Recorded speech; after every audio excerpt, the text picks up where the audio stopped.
Et nous sommes de retour à la Nester avec Karine Lebris. Bonsoir. Bonsoir. Vous êtes donc danseuse, chorégraphe, cofondatrice de la compagnie Eskem qui propose le festival Danse à Carrerville jusqu'à dimanche. C'est la 5e édition, c'est tous les 2 ans. Et ici, on retrouve des propositions amateurs et des propositions professionnelles. C'est quoi l'ambition de ce rendez-vous ? Alors, l'ambition de ce rendez-vous, en fait, c'est de vraiment valoriser la création d'amateurs. Les danseurs amateurs ont très peu l'occasion de pouvoir montrer leur travail en dehors des spectacles de fin d'année.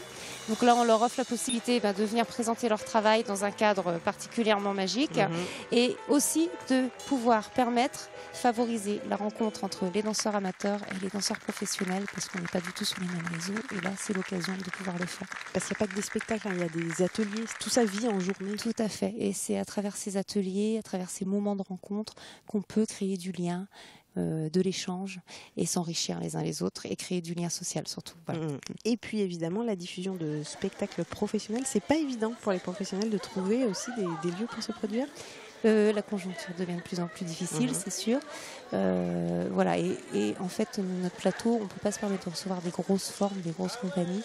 Donc c'est vrai qu'on est sur des compagnies bien identifiées, comme la compagnie Propos, mais qui propose une petite forme, un duo, sans gros décor, sans scénographie. Voilà, il faut que ce spectacle-là puisse jouer dans les conditions du plein air, forcément. Et puis il y aura des propositions très variées, avec notamment cette année une nouveauté, ce dimanche consacré au hip-hop. Tout à fait. Voilà, on a voulu agrandir un petit peu le festival. Et on s'est dit, allez, consacrons cette journée à la culture hip-hop. Donc il y a une réunion qui présente un réseau hip-hop Bretagne qui vient de se créer depuis 2-3 ans. Et puis donc vraiment l'esprit du hip-hop avec des shows chorégraphiques qui ne sont pas des créations en soi, qui sont vraiment plus des danses rythmiques sur la musique. Voilà, ça envoie. Voilà. Il y a toujours eu une sensibilité hip-hop au sein de la compagnie. C'est-à-dire que c'est un peu notre identité, puisque nous sommes 2 chorégraphes. Donc moi-même, je suis danseuse contemporaine, mais je la dirige avec Fadil Kasri, qui lui est danseur hip-hop. Donc la première pièce de notre compagnie était la rencontre entre danse contemporaine et danse hip-hop. Il y a beaucoup de festivals en Bretagne tout l'été, beaucoup de festivals de musique, notamment beaucoup moins de danse. C'est difficile de monter des rendez-vous comme ça ? C'est connu la danse, c'est vrai que ça peut faire peur, la danse contemporaine fait peur, c'est un côté élitiste, la danse hip-hop on tourne sur la tête. Nous on essaye vraiment de casser tous ces clichés en proposant une programmation très riche, éclectique et accessible à tous les publics. Voilà, c'est un peu l'objectif et l'ambition de notre proposition. Le fait d'être dehors, d'être en extérieur, ça aide aussi ? Le site apporte une magie. Je pense que voilà, quand on est sur ce plateau-là, pour l'avoir pratiqué plusieurs fois, ça inspire, ça porte. Un mot sur l'aspect économique, vous l'avez brièvement évoqué tout à l'heure. Vous, cette année, vous avez fait appel au financement participatif. Il y a besoin de ça pour faire vivre des rendez-vous Oui, comme dans en fait, depuis le début, soyons honnêtes, on a du mal à équilibrer. Et donc, en fait, c'est surtout sur mes heures de production, de chargée de production, parce que je travaille toute l'année sur le festival pour le monter, des demandes de subventions jusqu'à la fin du festival. Et c'est pas fini, il y a encore du travail derrière.